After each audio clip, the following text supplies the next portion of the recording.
Hello, everyone, and welcome to the webcast.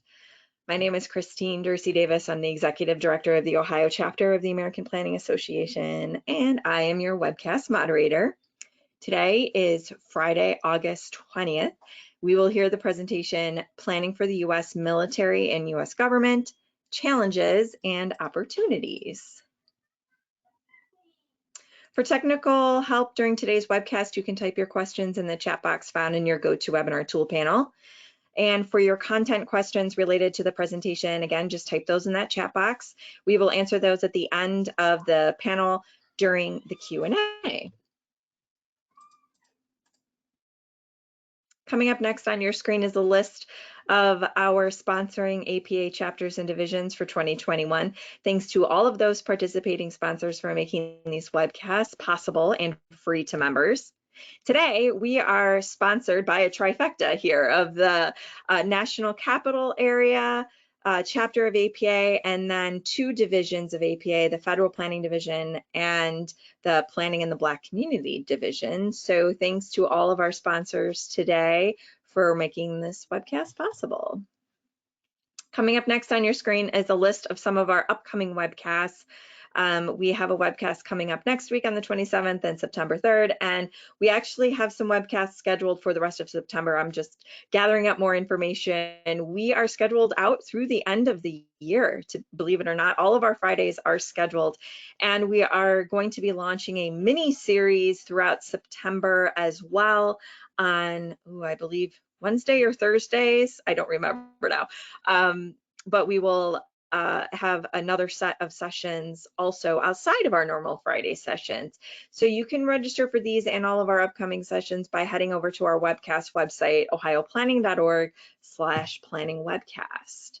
Today's session has been approved for 1.5 CM credits for live viewing. Head over to planning.org, log into your My APA account, and to record your credits, just search either by today's title or the event number, both of which can be found on our webcast website, ohioplanning.org/planningwebcast.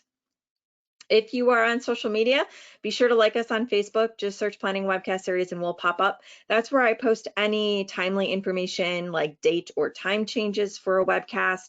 When we have new webcasts available for you to register for, I will post also on our Facebook page. So be sure to head over there to like us.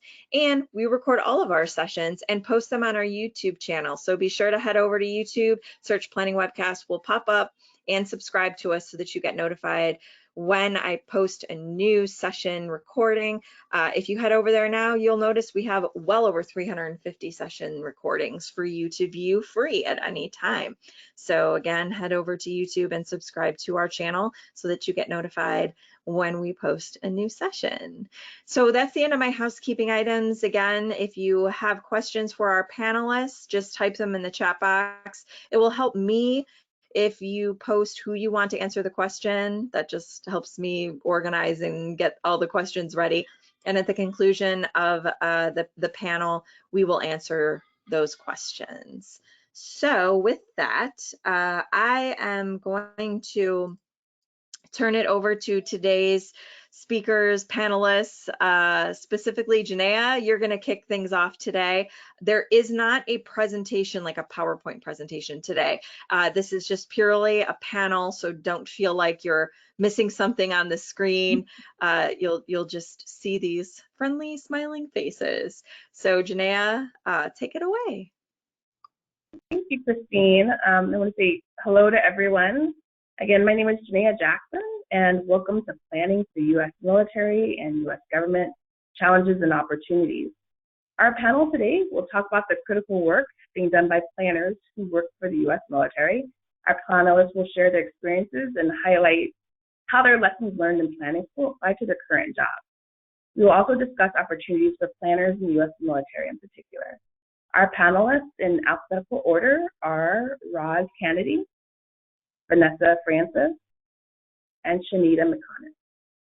Again, my name is Janaea, and I'm an AICP, I currently work for HUD, and I'm the Director of Asset Management for Multifamily West Region. Under my leadership, my team manages HUD's multifamily programs.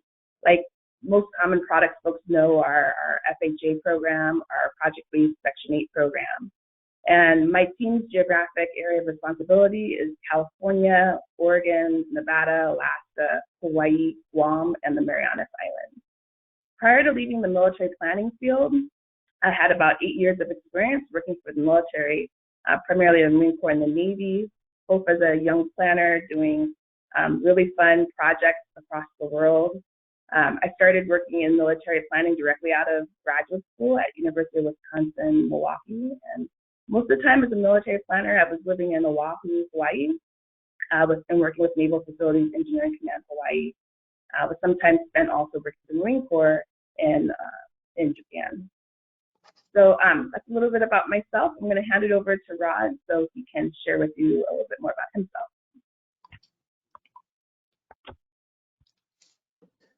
Hey y'all, my name is Rastafari Kane II. I am originally from Los Angeles, California. I went to Hampton University undergrad, where I studied political science and economics.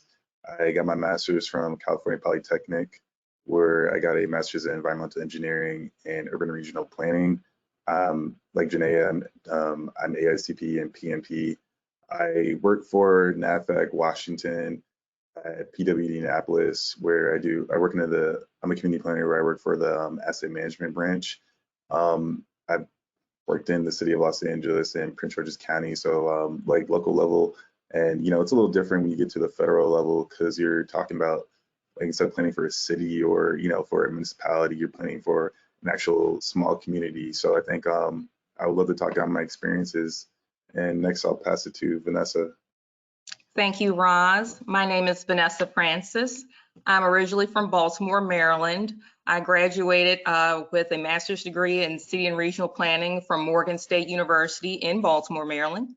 I started my planning career in 2008, right after grad school, at the Montgomery County Planning Department in Silver Spring, Maryland. And that's part of the Maryland National Capital Park and Planning Commission for the folks on the line who are from the DC, Maryland, Virginia area. After that, I worked for community planning initiatives at Johns Hopkins University for about 5 years or so.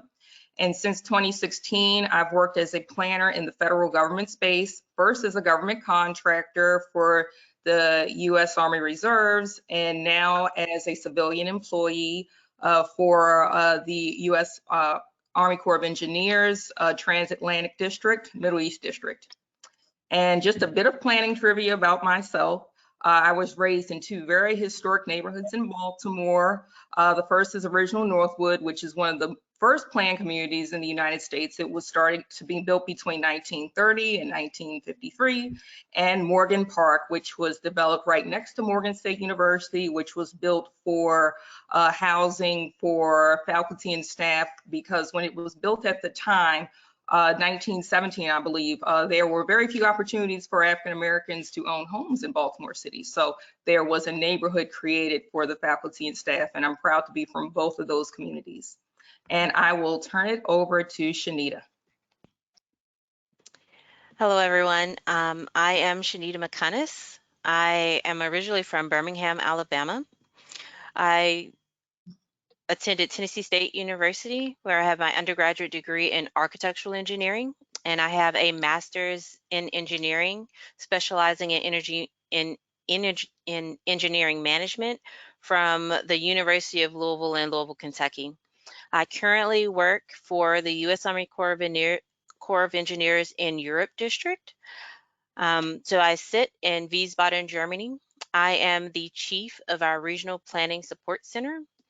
And our area of responsibility, we support both EUCOM and AFRICOM. So we have areas that cross 4 time zones, east to west, and about 6,500 miles north to south. So we have a big area of responsibility covering all of Europe and Africa. And I'll share a little bit more about the work that we do and the details kind of later in the discussion. And also I'm PE, PMP, and AICP as well. Thank you all for your introduction. So let's kick this off with Roz and Vanessa. You both worked in local planning before joining the U.S. military as civilians. So can you share with us some of the similarities and differences you experienced between local planning and federal planning? Who do you want to go first, me or Roz? Roz or me? You can go, Vanessa. Okay. Like I mentioned before, I started off as a government contractor in the Army Reserve space and moved on to being a civilian employee. So I have a slightly different take on my experience as far as similarities and differences. But similarities I can think of is that you are always planning for some sort of community, which interestingly enough, I could not wrap my head around when I first got to the federal space. It took a couple of weeks. But also the very different and interesting diverse stakeholder groups. You always have those in your small towns all the way up to your federal government space. And so that never changes, just the people, but not their roles. The differences, the main one is the type of community you're planning for is quite different. And when you think about your typical neighborhood plan in the space that I work in is a military installation, or it's several military installations around the country. And in my current job, in a completely different part of the planet. So, but still keeping in mind that this is still a community that you're planning for, but just in a wider scope. Also, you have to take into account mission requirements, something that I never had to do, but then I think about what a community needs are, those are the requirements for that community. So personnel, which really is your population, your current population, your projected population, whether it's going to increase or decrease, the equipment that particularly that your soldiers will need, but also your administrative staff as well. And also, which I found interesting was that planning timelines are different. Typically in the local space, you're planning out for 10 or 20 years or so. Sometimes where I work now, it's a 2-year plan, 2 to 5 years max because of changing mission requirements. And so those are the main big differences that I had to get my mind acclimated to, but I enjoy being able to do the compare and contrast.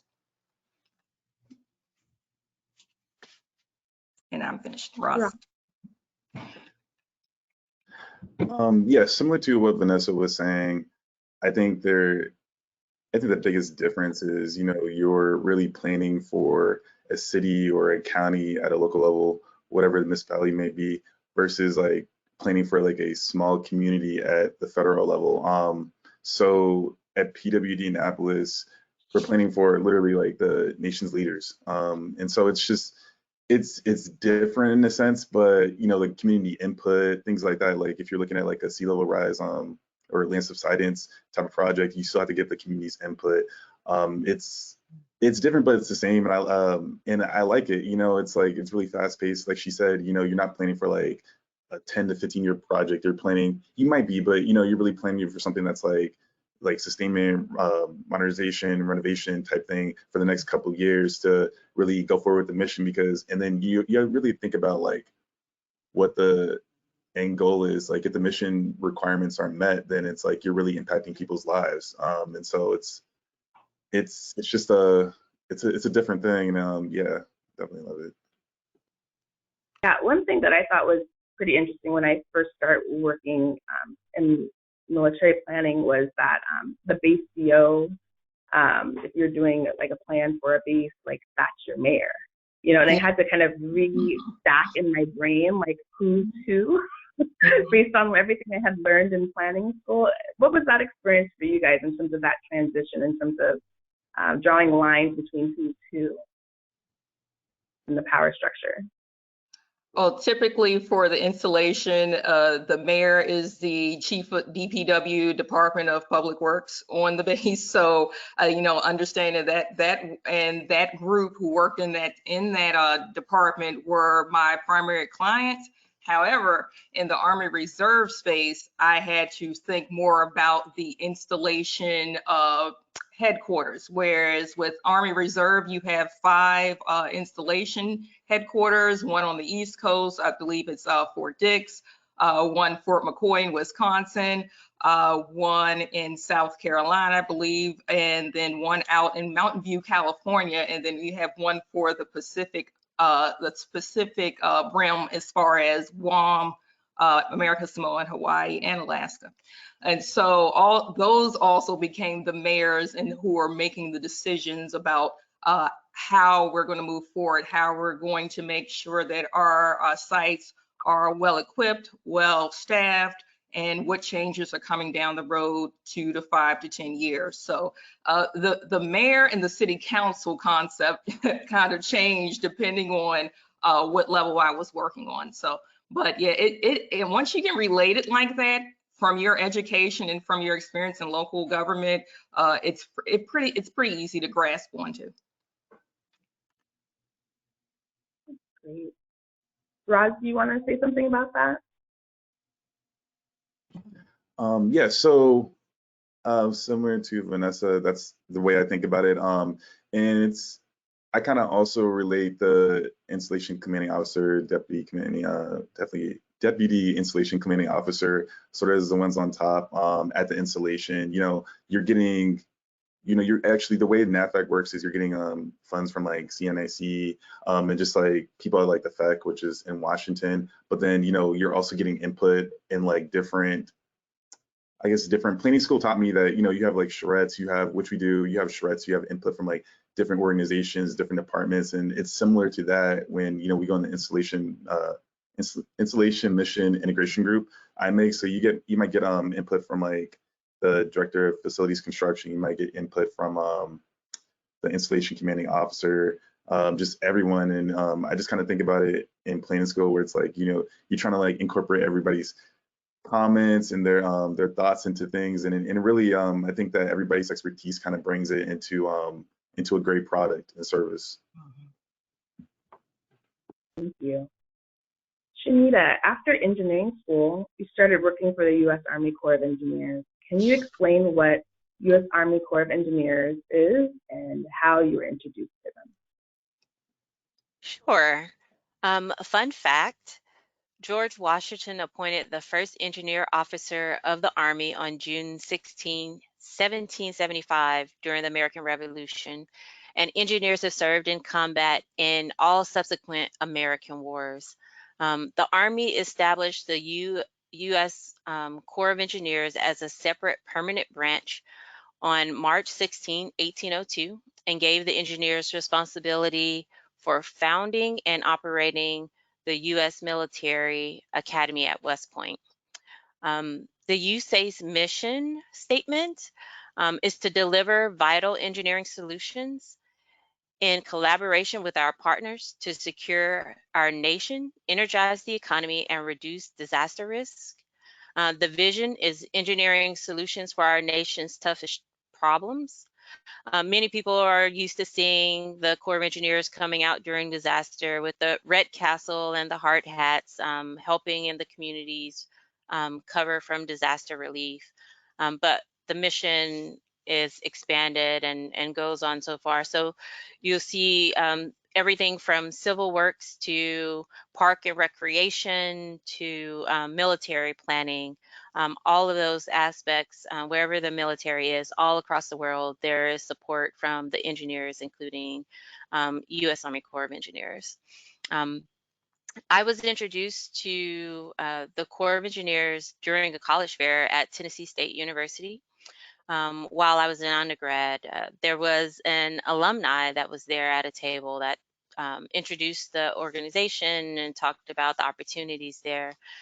And I would then go on to spend my summers in college from sophomore year on as a co-op, working within engineering division at the time, but working during the summers on various projects and learning from various engineers. So that was my introduction to the Corps of Engineers there in Louisville District. Thank you. And Shanita, can you also explain to us what do you think the impact on your career has been working for the Army Corps of Engineers? So I've been with the Corps of Engineers for now over 19 years. I was actually introduced to planning at the Louisville District by Donna Thompson and Mark Reel, who are two very well-known individuals across DoD and federal planning.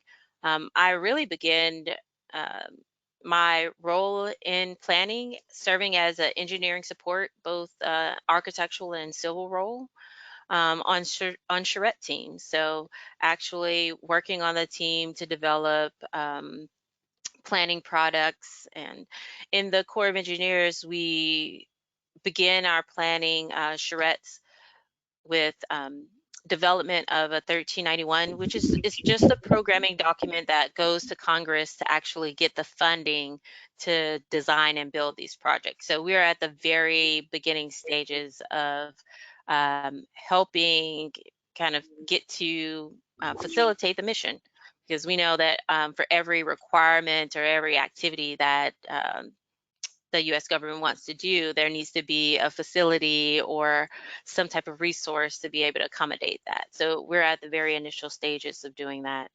And I would then go on to facilitate. Were actually engineers, and they hadn't gone to planning school. I think we had, planning is all about love. Everyone comes in, everybody to be a planner. If your heart's in it, if you've got that little white hat on your head, we want you in, right? And there is a certain skill set that goes along with doing the kind of work we do. I'm curious, as you maneuvered through your career, and having a background in engineering and also having an AICP, how did you transition? What was the transition like? Kind of learning this field and then also preparing for your AICP, considering you don't have a background in planning. Yes, I would definitely say that was a major challenge, as just even going back and learning all of the history and learning some of the law, because in the military planning, there's so much structure to everything we do according to policy and law and regulation, and going and learning how that is in the private sector, in the local municipality, without having that experience, did take a lot of effort in learning that. But it was just very interesting, so I could compare some of the things that I've learned working within the field, learning some of the challenges with dealing with various different countries, trying to learn their regulations and laws, and incorporating that. It's been a challenge, but very interesting. I'm definitely a learner. You kind of become a problem solver. That's the number one thing that happens in engineering school. You learn to problem solve. So moving into and transitioning into planning wasn't very difficult. You learn to work in teams in engineering school, and that's what a charrette is. That's what planning is. It's collaborating, knowing your stakeholders, building a team, getting all of the input in as much as you can from everyone, so that you have consensus and can move forward with a plan that everyone buys into, that will be successful in execution. So those are some of the things that kind of come to mind in talking about the challenges there in transition. Thank you. And one last question before we move over to Roz. On a personal and professional level, you've been working in Europe. So what are some of the personal and professional highlights of your career at this point?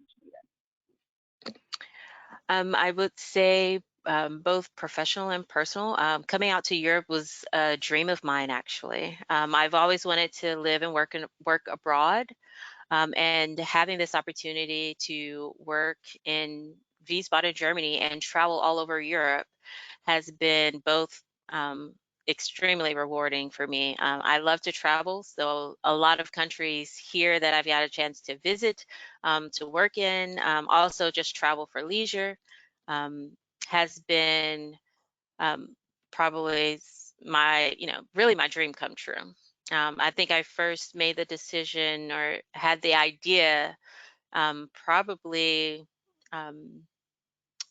maybe about 5 years after college. So it took some time to get to a point in my career where I would get this opportunity to come out to Europe. But I've traveled to, oh gosh, I tend to lose count of how many countries, but I think it's been, I think 26 maybe different countries since working with working with the U.S. Army Corps of Engineers, and especially just being here. Professionally, I've had the opportunity to continue to advance while being out in Germany. There's so much opportunity. It's a very fast-paced environment because the breadth of work is so large. And then there's also, of course, a good rotation of people that come in and out, because here it's not a permanent location. You're typically here on a term basis between 3, 5, or 7 years. Based upon your role or your position. So this has just been an excellent opportunity for me to continue to learn and to collaborate with people of all different types of backgrounds. And Roz, you work for NAVFAC. So can you tell us a little bit more about NAVFAC? I think you guys have already, me and Vanessa, shared a little bit about it, but if you could talk a little bit more about the mission and what kind of work you do, just your day-to-day tasks.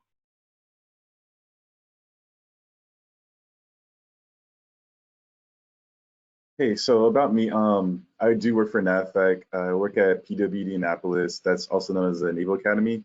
So with that, you really have the officers or leaders of tomorrow coming out of there. It's a great school. And so because of that, we have a lot of historic buildings. We have the largest, don't quote me on this, we have the largest dormitory in the world, which is Bancroft Hall. So there, I'll do anything from like asset evaluations. You'll look at the structure of a building. Is it structurally sound, like, you know, from a force protection point of safety? You might look at like, is there something wrong with it? And just like really like trying to see the structural components of it. I'll do like basic facility requirements. So seeing, we have at a lot of installations, you're trying to do the management of space. And so the fact is, you have a limited amount of space and you have a lot of things that go there, because not only is it just your the Navy or whatever base you're at, but you know, you might have like outside tenants, and like naval, for example, NFCU, naval facility, credit union. So like things like that. So just trying to use a generator using facility engineering requirements. I'll do things from a lot of military construction, a lot of like sustainment, because like I said, the buildings are so old. And because of that, you know, you'll just have to do things within cost. So you have to like use at our in the NAVFAC, use like a thing called EPG, electronic project generator. So like you'll ask for funds from CNIC, and there'll be like sustainment funds, renovation funds, military construction funds, and because of that, you'll like develop the scope, the cost estimate, and then just really try to get the money for these types of for the sustainment of these buildings. I've been working on a environmental like land subsidence type thing, because there are certain issues with in terms of like climate change. That's a big topic nowadays. And yeah, so I mean, all this really, it just really comes down to just really changing your, I think back what Vanessa said, like really change your mindset from it being local government, where it's just like you're planning for like a city or municipality, into like you're planning for a community. So like, you know, the mission really comes down to making sure these students, or even at any base, like, you know, think about like Little Rock, you know, you're thinking about like how can the mission of the Navy go ahead and go forward. So yeah, I mean, you know, we have our goals set forward on our website, where it talks about the midshipmen need to, for example, in the Naval Academy, midshipmen need you know, physical component, they need a moral component, they need this type of component. And so like really, it's interesting as a planner in the federal realm, work for a naval base, you know, you'll see that these components, everything you do really can like impact them. So for example, if Bancroft Hall failed, you know, midshipmen would have to go ahead and find somewhere else to sleep. I mean, and it's terrible. Well, for example, if our Santee Basin like failed, where would the YP, the piers and everything, like where would they dock them? You can't dock the boats. And so it would just be intruding into like civilian life. And so I think that's really what the mission is, like really having that balance between civilian life and like military life, but at the same time, like really being there for the betterment of the sailors. Yeah, one thing that I really saw in my career was that the military is very much so forward-facing with like environmental protection and sea level rise, and a lot of the big bells and whistle issues that you know are common in local and municipal planning. And a lot of times people just don't draw that connection that that would be something that would be important with military planning, but it definitely drives, how people train and prepare for war and how we build bases and maintain bases. So I was wondering, Roz, if you could talk a little bit about, how you see environmental planning interweaving in the work that you all are doing on your base or on the Naval Academy. More specifically with environmental planning, that's a big topic. It's a big issue. The thing is, anywhere you go, there's going to be a lot of like sea level rise. And that being said, you really have to plan for resiliency. That's a big topic in like planning in any realm, like local, federal, everywhere, private sector, everywhere. And so because of that, you really have to think about like, what is the type of product that's coming out going to be able to be resilient? Like what are and that goes back to what you were saying, like, you have to really think about like 10 to 20 years out. Like it looks nice now, but say the sea like rises, because for example, Naval Academy's on the water, say the sea level rises about like a foot. That doesn't seem like a lot, but that can really impact a lot of buildings. You think about certain places around the coast, even like I don't know, Pensacola, for example. You think about certain places around the coast, the sea level rise can really impact these buildings. Like you might have to actually build up, and you really just think about like the type of like infrastructure you might have to build. And so yeah, that's really what it is. Thank you. For I'd like Vanessa. to add a little bit on the environmental planning, if you don't mind. It's definitely a very big, important topic here as well across Europe. When I originally got here, you think about all of the environmental requirements that you do in the US, but they're even more strict as you have to deal with the US requirements and then whatever host country or host nation country you're in, their environmental requirements. So learning those new regulations, making sure that you apply those to your projects as well. And I found that even Germany's environmental requirements are maybe even a little bit more strict or more restrictive, depending on how you look at it, than the US requirements. So you really have to factor those in because those typically have a major cost impact to your project. So let's say we want to build a new project and we have to do tree clearing. We will have to do compensation. You have to time you have to make sure you do a survey and time enough to get to do the removal in the appropriate period of time that is allowed. So you really have to take into consideration early on and bring in the right people to do an environmental assessment of that project location so you have the appropriate information and avoid any major impacts of your project when you get towards the design and construction. I was also going to say, I think that like in planning school, so I specialize in environmental. So like, in planning school, it was a lot like you would hear about NEPA, but for example, I was in California, so we would be doing CEQA. And it's similar and everything, but it's like at the federal level, federal planners are so ingrained with NEPA, and it really impacts every single thing that we do, and so I think it's just really inspiring being at this level and kind of like seeing like the impacts that environmental sustainability really has on all of our projects.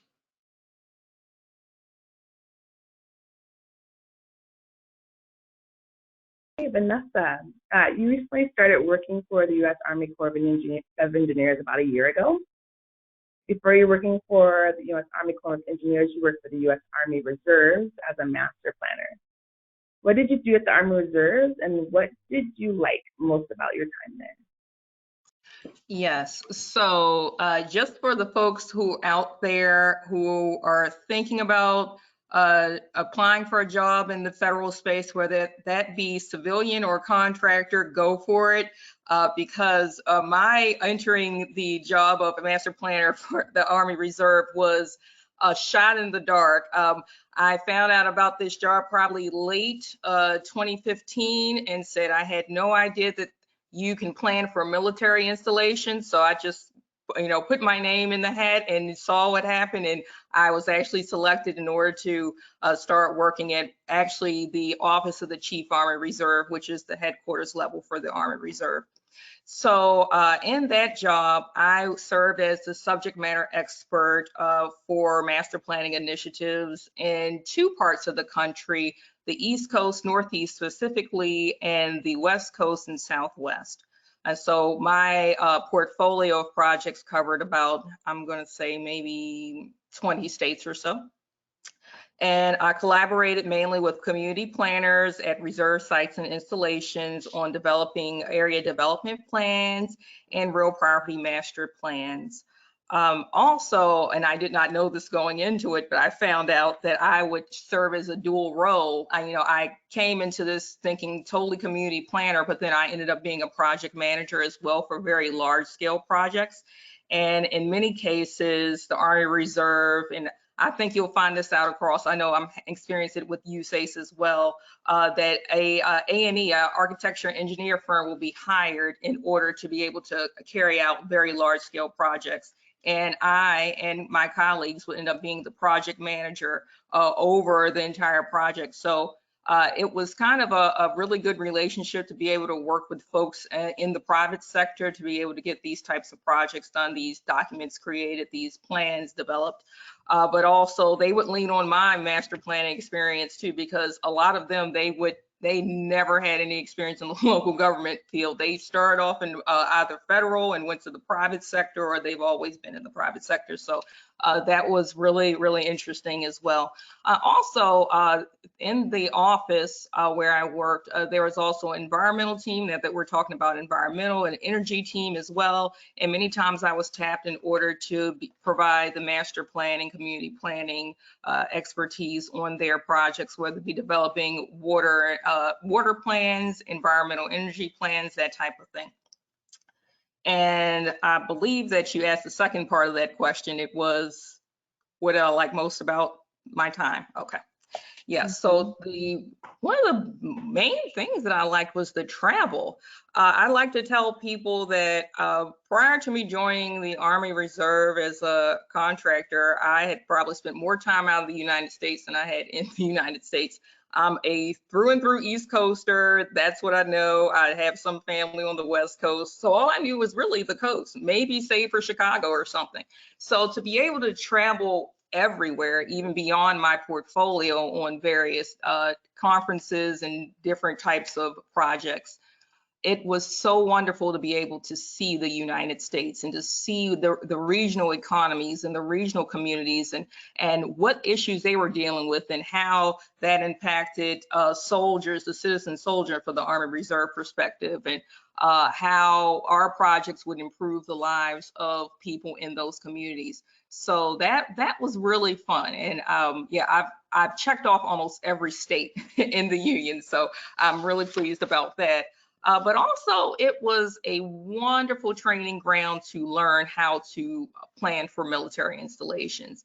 Because the Army Reserve is a smaller budget and a smaller component of all the services, I don't want to say that projects move slower, but there were fewer of them. So it gave you time to actually learn the topic, to be able to ask questions, and it wasn't just go, go, go all the time. So then you could, really grasp the concept of what was taking place before a project and be able to come up with solutions in a relatively timely manner. So The folks that I work with, my branch chiefs, my supervisors, everyone was so helpful, especially me coming in, not having the military background. And I was able, it took about a year for me to pick up and learn exactly the nomenclature, to understand what everyone was talking about with all the acronyms. I'm sure the government folks know what I'm talking about. But yeah, those two things, just being able to see how beautiful this country is, also, but also to see the needs that are happening, and the issues that are taking place around, and also just learning more about, being able to have an opportunity to learn more about the planning process on this level were just a fantastic experience. Right. Vanessa, a lot of people apply, or they go to usajobs.gov and they get a little intimidated by it. And sometimes it's a hard stop for some people. The adventurous people go ahead and tinker with it and submit a resume when they're not, used to applying through that system. And I was wondering if you have any advice for folks who don't currently work for the federal government and with the whole applying process. Okay, so I have a two-parter to that, because the one is the straight answer to what you just asked, and the way that I did it, which was the coming through the contractor way. I would say if you're just going straight to USA Jobs, it would be to make your application, your resume, as thorough as possible. I know we're taught in the local government sector and in the private sector, 2 pages as far as your resume is concerned, and keep everything brief. That is not the case for the federal government that I found out, that you need to be as very comprehensive about everything you've accomplished and what you're working on, for that hiring manager to be able to see exactly how your skill set fits into what their program is. So do not be shy about your accomplishments when you're working with USA Jobs. And also, just do not get married to one job that you see, one job description that you see on USA Jobs. There are so many opportunities out there. Apply to as many jobs as possible, and I think you will have a lot of success. It's going to take a while to get to get the hits that you want. Now, the other way, that how I did it, was the government contractor route, which I liked because I was able to actually make connections, and people were able to see my work. So I was a proven entity by the time I started applying for jobs at USACE. So that in my opinion, with all the issues that may come with being a contractor, I liked it that way because I got to see if I liked the job too. And like I said, my bosses were able to see, oh, she's actually pretty good. So, and word spreads, especially when you start traveling a lot, you start meeting with different people, they learn about your work, and then it becomes a situation which is quite nice, that you're in demand and people are putting your name in the hat for you, and you don't really have to work as hard in order to try to get a new position. So yeah, those are my 2 methods. Great. Thank you for that. And Shanita, can you also expound on that and also talk a little bit about, you've been very successful with getting promotions in the system. So could you talk a little bit about your experience with that as well? Yes, I definitely second what Vanessa said, is make sure you have when you do submit your information, make sure it's as thorough as possible, because before it even gets to the hiring manager, it's screened to see if your resume meets the qualifications of that announcement. So having those, if you see an announcement and you look at the duties that's listed there, make sure you have some of those keywords in your resume or in your cover letter, so that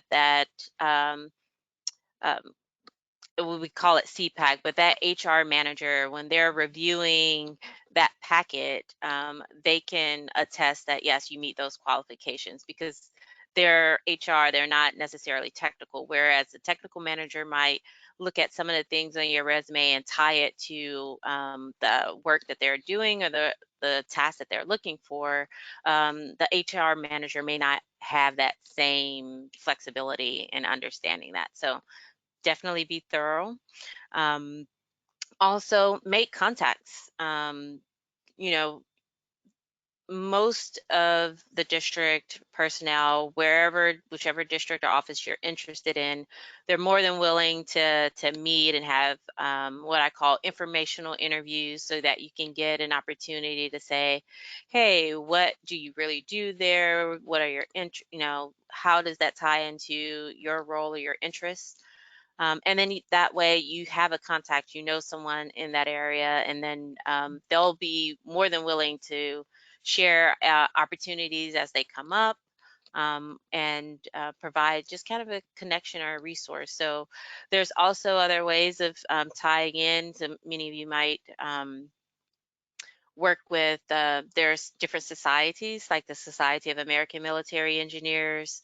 That's a good connection, because a lot of local municipalities, different firms, architectural engineering firms, are members or sustaining members there, then work with different communities. So that's another way to make some connections, and learn what's going on. So it kind of gives you opportunity to create, you know, knowing more people, creating those connections, so that when those opportunities become available. And don't be shy. Definitely apply. The more you apply and ask for feedback, the more you learn and the better you get at the application process. That's definitely a science. Roz, do you want to add anything to that? I definitely agree with what they're saying. I mean, at the end of the day, I think it's I personally use it as an acronym of basketball. So I'm really avid basketball player. I think about it's like Kobe. He's a volume shooter. So don't get married to just one job. Just apply, or just one announcement. I definitely apply to have multiple eggs in the basket. I think that really I agree. Just having those like connections and everything, it'll help you. Like you never know, somebody might just be retiring, whatever, and they might be looking for someone who can fill this role. And so the first thing you think about is like, okay, this person has the qualifications I'm looking for, so let me send this announcement to them or whatever. I also think another thing I would think about is like certifications. So I think the big one in the planning field is AICP. That definitely helps out. And then I think another one a lot of people don't think about is PMP. So I got my PMP recently, and I think that it kind of changed my thinking, especially like in a sense, like at a federal level, you're pretty much a project manager. Even if you're in your community planner, you're still a project manager. And I think that it definitely helps out the way you think about process, the way you think about just the way things are or organized. And now, I mean, it's more agile into the tests and everything, but I think it like studying for that can kind of help you and makes you more desirable or marketable when looking for federal jobs. But yeah, definitely I think just looking at taking a thorough look at the actual announcement, looking at the keywords, and then seeing like, what are the similarities between the two. So for example, if you're at the local level and you're thinking you've done master planning, just because you haven't done military master planning, there are a lot of similarities in the IDP or whatever I guess other organizations call it, but there's a lot of similarities that you can do, and you really just have to bridge the gap and show that experience on your resume. And I agree. I think it was Vanessa who said, don't limit yourself just to 2 pages. At the end of the day, I mean, I've seen people's federal resumes and they're like literally 16 pages. And so, but I mean, it's thorough. I mean, it seems like a lot, but it's very thorough, and it shows the point, because especially like the higher you get, and so I think that's really important to do. But yeah, just in conclusion, I think just really showing your experience in your resume, and also like certifications and really just like connections, because they say your network is your net worth, and that's a quote I live by. Thank you. And I'll just And I add would that just say one. actually, Oh, go ahead. go ahead. I was just going to add that don't be deterred or distracted by titles of the position. Sometimes the titles may not line up with what you're expecting, but it's actually the role that you're used to. So really read the duties description, because it may say project manager, but really it is community planning, or it may say interdisciplinary position, but it's really a planning role and in planning position. So just read the description and not just look for or search for titles that are community planners would be another tip. Absolutely. Thank you for that, Shanita. I'd just like to also add that if you're going through this process, and it does take a long time. Even if you get selected, your resume is forwarded. It could be another 3 to 6 months before you get an interview, if you get an interview. So don't be deterred by these long wait times. It's just part of the process. And sometimes it's very quick, and other times it's not. It is the federal government. So, so don't be deterred by that as well. And, and do expect that is a possibility, if there could just be some long lead time. Okay, for all three of you, what would you tell young planners about why they should consider working for the federal government, specifically for the U.S. military? We can start off with Roz.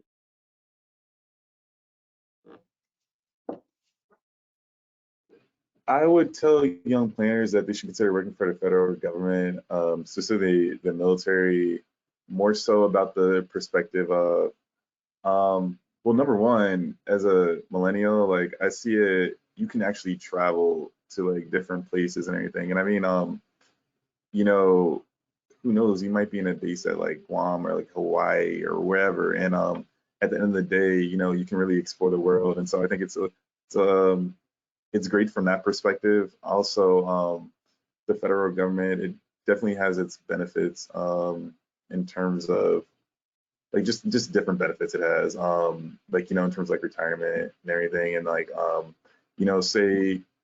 say you want to, for example, I have a coworker who was working with us, and he just recently moved, and he was able to get a job at another naval base. And so like it's like from that perspective, it's great because say like a lifestyle change, like your partner wants to move, or has an opportunity in another state, you can like in a sense like follow them and not have to worry about like my retirement's stuck in XYZ municipality or whatever.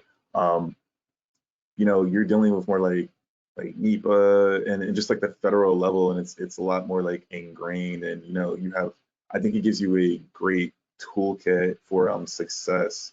Just working at for example, and working at NAVFAC, like I feel like I've learned and touched a lot more things, like like the master plans, like just like they have a lot of like trainings that you can do, and I feel like it's kind of motivated me to, I guess, be the best planner and everything, because like a lot, like planning school is a lot of theoretical work and everything. And I think the thing is, like, at least for Cal Poly, it was mostly focused on local government, so I didn't really hear about like federal government planning. I actually didn't know it was really a thing like that to that extent. I thought it was just more like engineers of the planning and everything. But I think it was Vanessa who said it, like, I really didn't know that was a real thing, so like, really getting to there and just seeing, like, it kind of opened my mindset, and just the way like the different installations like focus like the operations about it, how you actually get the money and everything. Because you think about like at a local level, like a lot of their funding for like projects comes from developers. I mean, and so like, at the federal level, you're getting it from like the core, wherever that may be for whatever organization it is. And so they have a limited amount of money. So you're really trying to go ahead and like really justify why this project can do it. So like, in order to do that, you really have to think outside the box and think like, okay, what makes this installation or this project different than these 50 million projects that have to go on during this like fiscal year? And so I think it really, like, I think personally, I think it kind of takes you to your max and makes you think outside the box, like I said. And yeah, so I think that's why people should look at federal government planning. Thank you, Roz. How about you, Shanita? Ross covered a lot of good points. I definitely would say just expound on benefits and the security of working for the federal government. Definitely just the time, the investments, the matching of setting up your TSP, 401k, those opportunities for your financial benefits and gain. There's a there's a large support system with your colleagues across the federal government. So even just the flexibility of transitioning from one organization to the next, there's a lot of ease and flexibility in doing that. So you might be working for the Army, you might be working for the Navy, or you might be working for the Air Force, but there are some commonalities there, just in the fact that they all have to adhere to certain national laws or regulations, executive orders that come out from the president for certain things. Um, Definitely travel. I've traveled all across the US and now all across basically Europe and Africa, so half of the world. It's a great opportunity to continue to expand what you learn. There's a lot of training opportunities within the federal government. So there's a lot of budget for training. We definitely send all of our planners to participate, not just in government training, but in APA, the Federal Planning Division of APA as well, to those conferences. And it's definitely a role about service. So you get to serve your nation, serve your community, which is something that's important to me.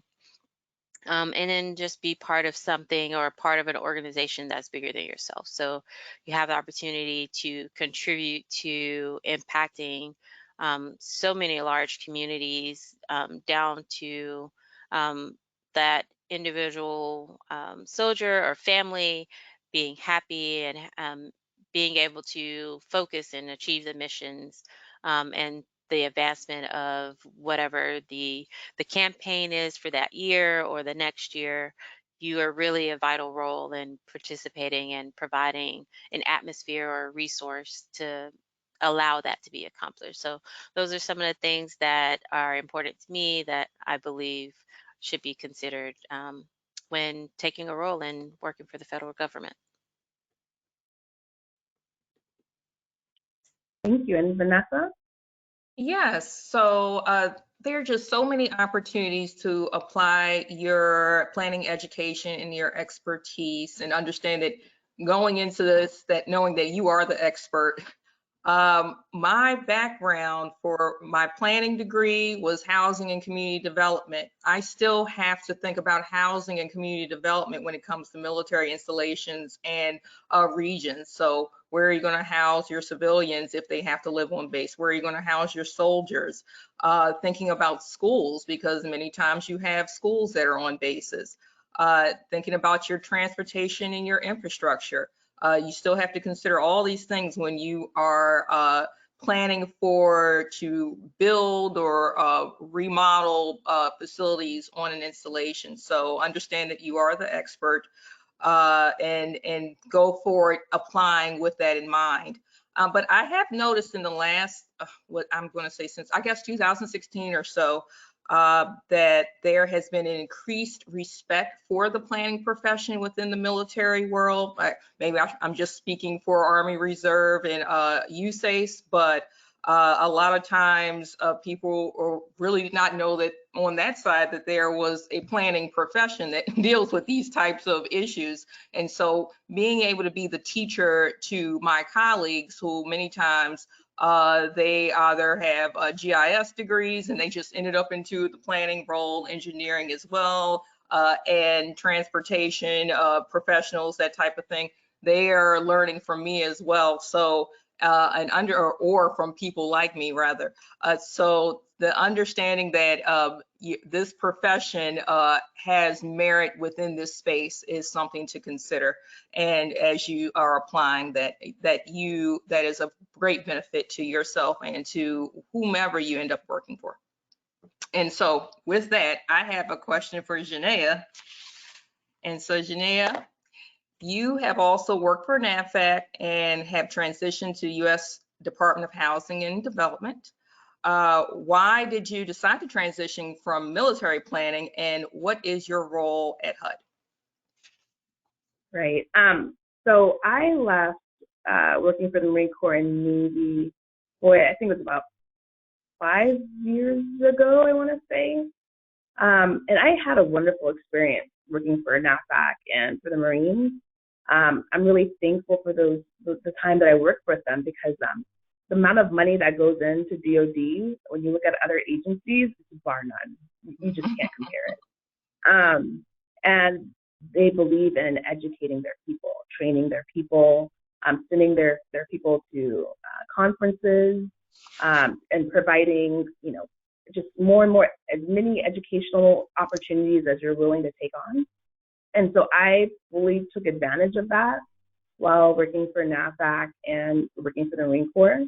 I learned, process improvement. I took different classes on just technical stuff. I got my lead while I was working for the Marine Corps. I got my AICP when I had just got out to Japan, and I remember taking Shinkansen down to Tokyo to sit for the exam. And the government paid for my exam, and they paid for my registration fees, every year. HUD doesn't do that. So there was so many benefits to coming in as a young planner, working in that system. I really felt like it helped me mature as a professional, to be honest with you. And coming out of planning school, you come out with all this great technical knowledge and planning knowledge. The practical part is what you still have to learn.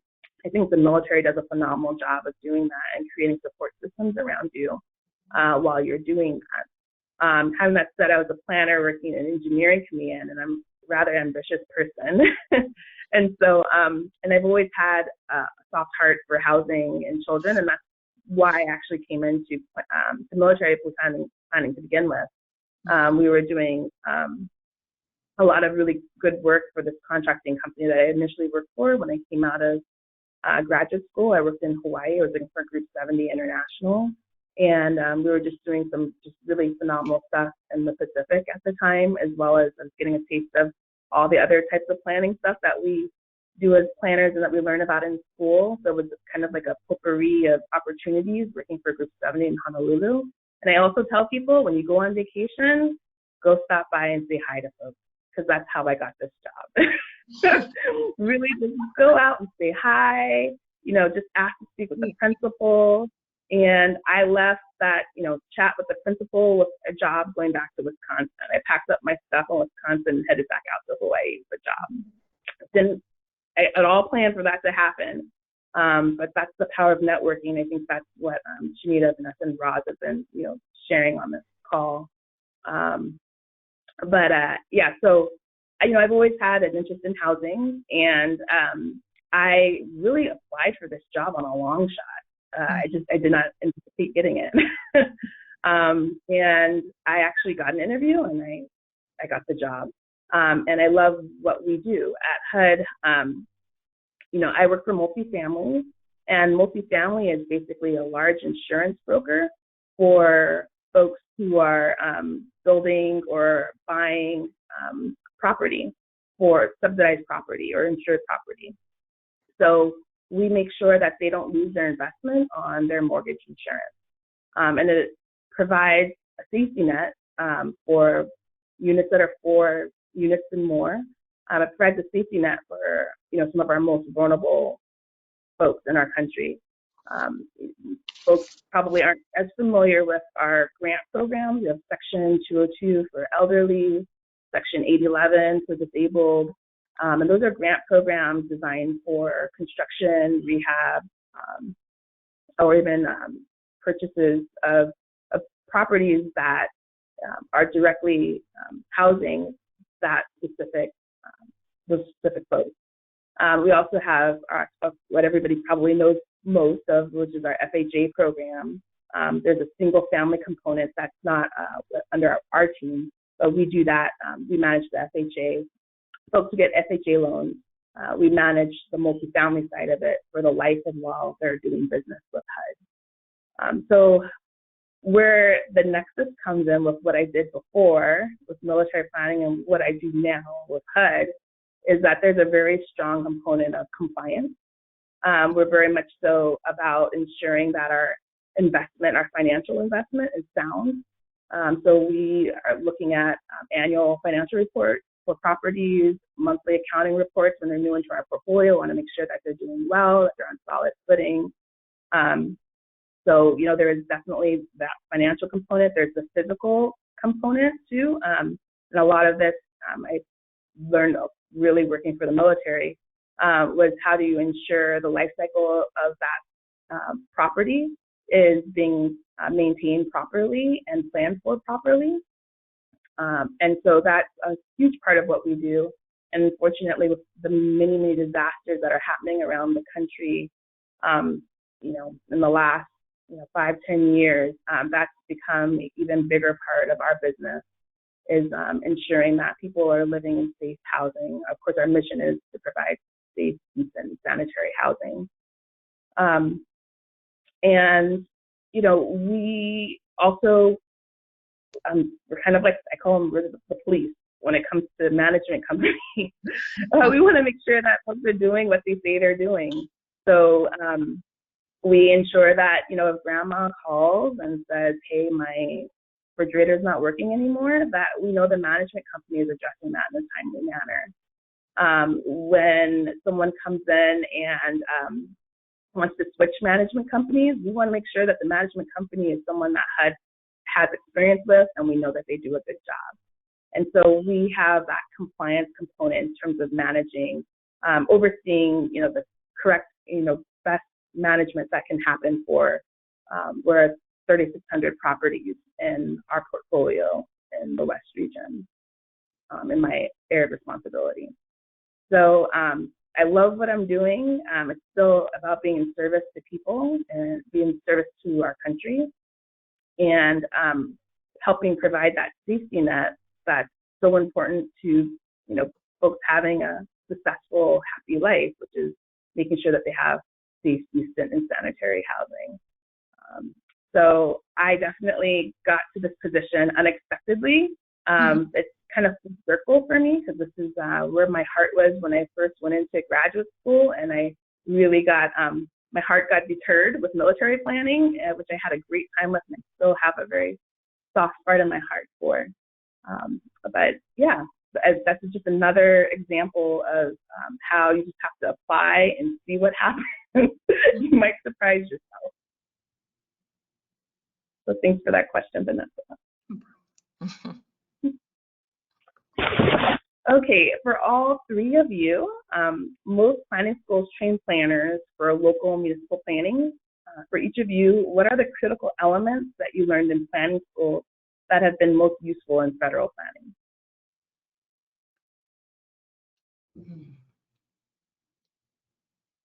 We'll start off with Roz. Oh, he can Roz, okay.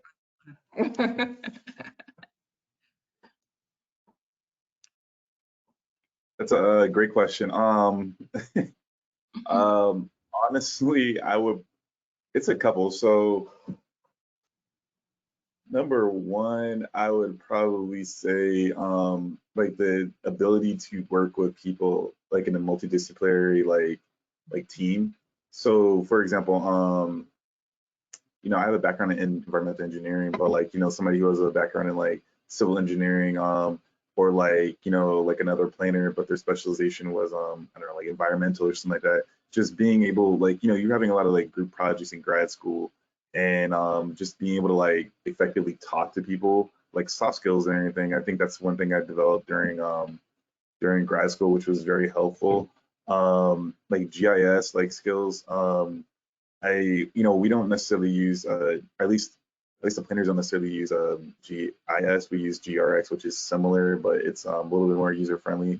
But having that knowledge of what goes into, you know, about like shapefiles, etc. I think also I think having a background in terms of like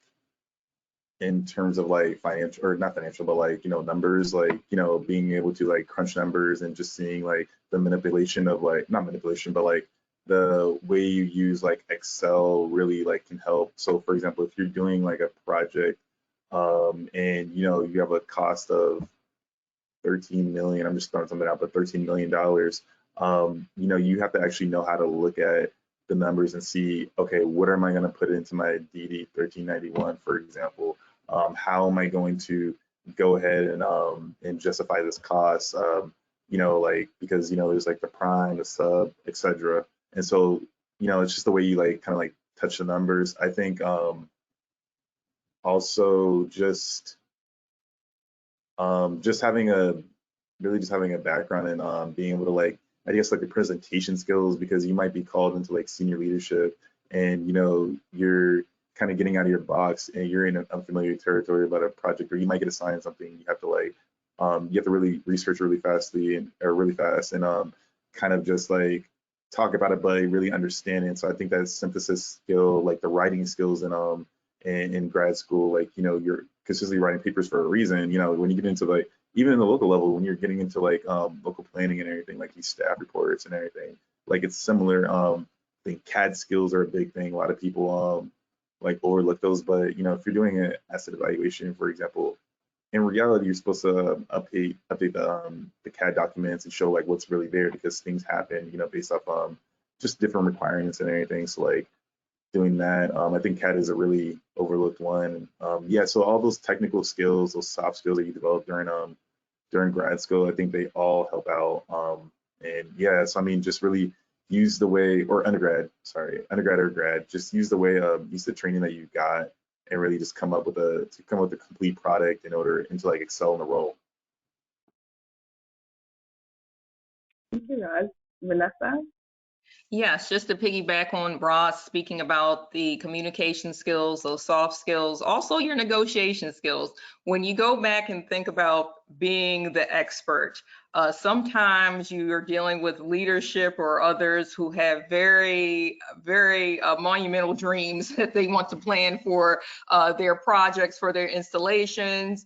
They have a bit of money, or they do not have the right kind of land, or it may be a myriad of issues that will not make what they want possible. So understanding, taking your expertise and being able to negotiate what will be best for all parties, but understanding you may not get, the sun, the moon, and the stars. So I've encountered that quite a bit in my career with working in local government planning and with the military. So bone up on your negotiation skills. And for the folks who are still in school, take your studio classes where you have to get out into the community and do presentations and convince your community, why X, Y, and Z project would be good for it. Also, I had to do a thesis defense. I know with a lot of programs now, you can choose either a capstone or a thesis, but I would still recommend that, because you have to go up and defend your research in front of a panel of folks who also know you, but they know more than you, and they can question everything. And that is very scary, but it prepared me good for being able to talk in front of audiences and to be able to answer questions, and also sometimes be in disagreements, but in civility, right? But also I want to make one piece of advice, is to take an urban design class for the folks who are still in grad school, and maybe for the people who are out of grad school who are thinking about coming into planning in this world. I think it was Roz who mentioned something early on about planning charrettes. Yeah, I'm actually getting ready for a couple of planning charrettes for projects over in the Middle East. And one of the things is, we're going to have to go through the development of certain preferred development plans or alternatives, and having to sketch things out on maps. And I had to learn that on the job, because I honestly did not think I was totally housing and community development. I thought I didn't need that class. So I would, give yourself a head start, even if you don't think you need something like that. Take an urban design class. I think it would be very good for our students, and for folks who just would probably need that to better their employment opportunities and their current work situations.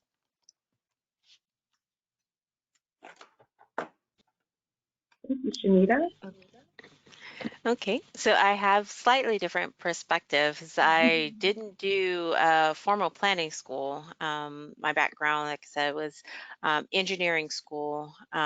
But the things that I learned, that you learn from any school mostly are, the course, like Ross said, the team collaboration and team building, that's essential skills, the presentation skills, because you will be still doing just in any form, presentation, briefing, presenting your findings, your developments, definitely speaking and documentation.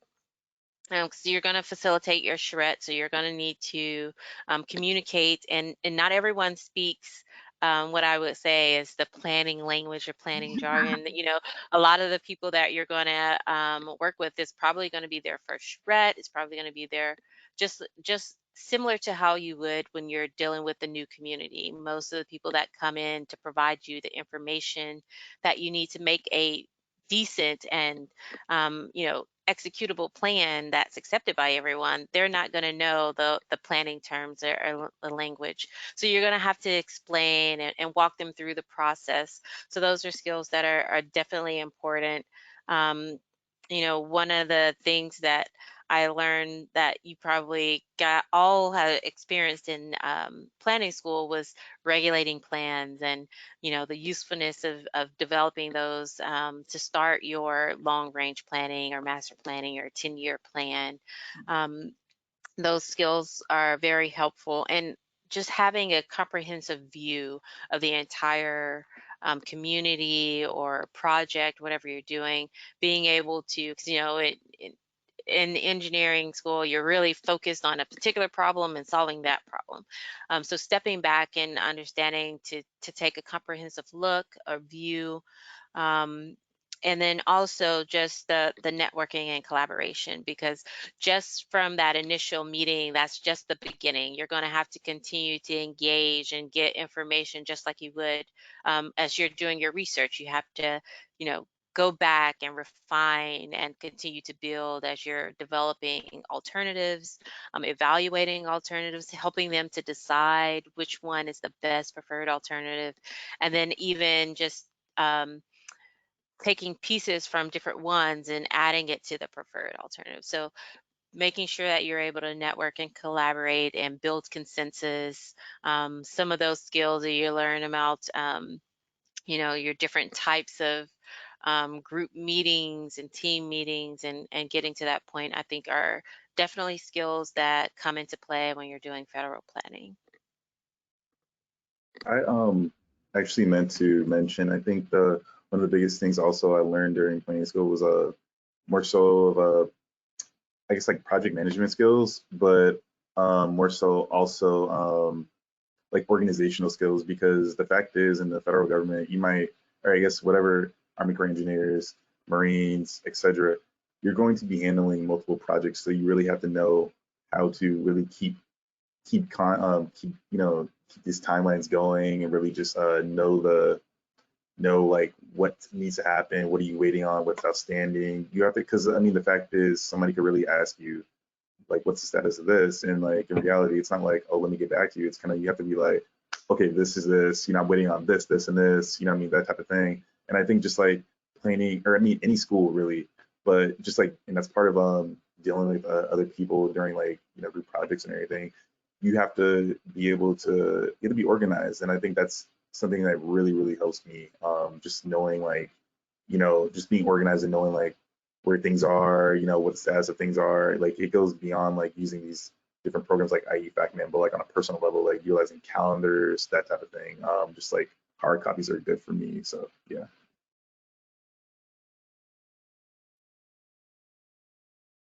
Raz. And Christine, I think you mentioned we have a lot of good questions in the queue. Yes, we do. And we only have, I don't know, 7 minutes left. So I but no, this discussion was great. I'm so glad that you guys did this. I kind of synthesized a couple questions so that we can kind of get the best of the best here. So the first question is, in your experience as planning for the military, how do you coordinate, how do you communicate with planners for the municipality near where you're planning for? How do you communicate with them? What do you work together? Do you work separately? Are you aware, do you make them aware of the plans, what you're doing? How does that communication work? I can take this one because I can think about a project that was actually out in Mountain View, California, for the land where the 63rd Readiness Division, which is the headquarters for Army Reserve on the West Coast, or right below our headquarters level. And so they deal with projects in California, Texas, New Mexico, Arizona, and I believe Arkansas as well.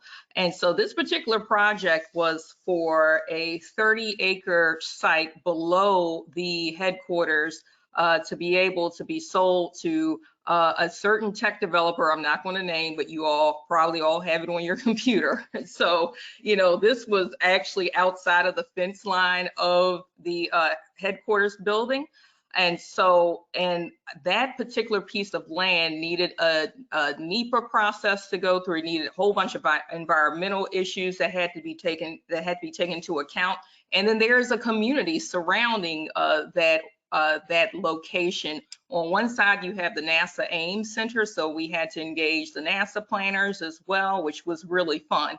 But on the other side, you have a residential area. And so what we did was we actually did get in touch with the municipality of Mountain View, California, and surrounding municipalities in order to let them know what was going on and in order to get feedback on the issues that they were concerned about as far as the environmental impact of disturbing land and having to rebuild on it. So yes, there is an outreach that goes to municipalities when a project impacts the municipality directly. A lot of times, if it's totally within the fence line, in my experience, not necessarily. But yeah, that does actually take place. So there is collaboration between the federal space and for local government planning.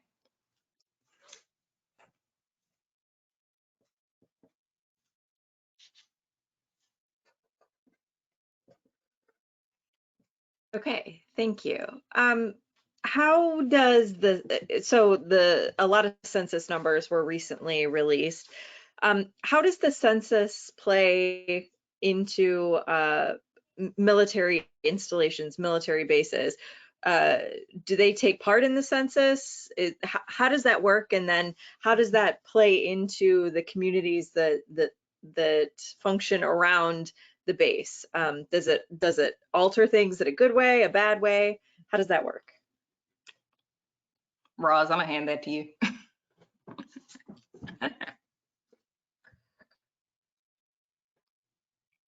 I think Janaea might be the best one to answer this question because I think that might be the best one. Well, I'll answer for part of it, of what, at least from over here in Europe, for those individuals that would normally receive the information and fill out the census, they're already accounted for in the reporting, because everyone here has to be here under a particular agreement with the government and so between the US government and the German government, or whatever particular country that they're working in. And so for me personally, I didn't receive the census to complete because I was already counted for within the system for those that are here under their particular SOFA agreement. But I know that may be different in the US because they're actually there and it's part of a community. So I just wanted to speak on how things are here and overseas. And that's my experience as well. When I worked for Marine Corps Air Ground Combat in Twin Nine Palms, California, and we were going through the census, folks who were actually based in 29 Palms counted towards the census in 29 Palms. So they were, them and their family, they were counted. If folks were there, because it's a huge training ground, it's like the Marines' largest training ground in the country. It's literally ginormous. And so it's the only place where they could do coordinated like air and ground operations and actually train the way that they fight. So literally you see folks falling out of the air, you hear big booms. It was just part of life there. So there were a lot of transient activity there. They were not counted towards the census numbers. So yes, in terms that does then impact what's happening out in town.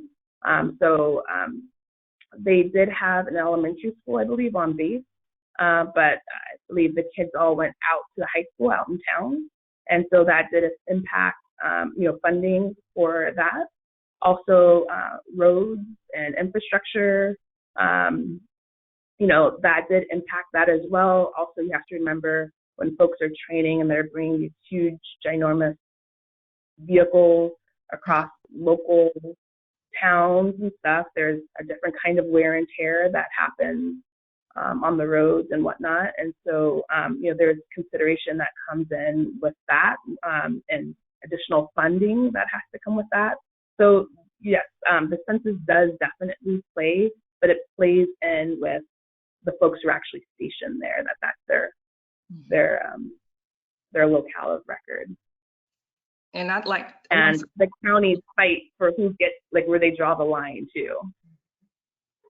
And I wanted to add really quickly to that from the Army Reserve perspective, the census plays into your recruitment and where and what specialty you can recruit. If you're looking at a place, and I'll pick on my own hometown, Baltimore, Maryland, you're going to be looking for a high level of folks who are in the health fields and who can support health missions such as nurses, doctors, and that sort of thing. If you're seeing a drop in that type of population, well, where do you go now and build to accommodate those types of units? So the fluctuations in census really do impact the work of the Army Reserve. Great.